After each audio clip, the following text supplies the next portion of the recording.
बाबर आजम ने एक और संगमील अबूर कर लिया। पाकिस्तान टीम के कप्तान और तीनों फॉर्मेट में दर्जनों एजाज रखने वाले बाबर आजम आज न्यूजीलैंड के खिलाफ सीरीज़ के आखिरी वनडे मैच के साथ अपने वनडे कैरियर की सेंचुरी पूरी कर चुके हैं।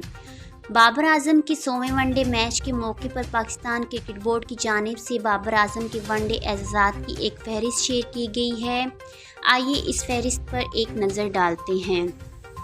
बाबर आजम अपने पहले 25 वनडे मैचेस में किसी भी बैटर से ज़्यादा 1306 रन बनाने और कम से कम 97 इनिंग्स में 5000 रन बनाने वाले क्रिकेटर का एजाज़ रखते हैं। वनडे मैचेस की तारीख में बाबर आजम वो वाहिद बैटर हैं जिनकी वनडे एवरेज 59 से 85 रही। वनडे मैचेस में अब तक ये एजाज़ सिर्फ बाबर आजम के पास है। बतौर कप्तान 20 वनडे मैचेस में बाबर आजम की एवरेज किसी भी कप्तान के मुकाबले में सबसे ज़्यादा 17 से 75 रही। दूसरे नंबर पर भारतीय विराट कोहली हैं जिनकी औसत 65 से 72 रही। बाबर की 18 वनडे सेंचुरीज के मैचेस में से 14 मैचेस में पाकिस्तान को फतह मिली, 3 में शिकस्त जबकि 1 मैच टाई हुआ। कप्तान बाबर आजम वो वाहिद बैटर हैं जो 2 मरतबा लगातार वनडे सेंचुरीज बना चुके हैं।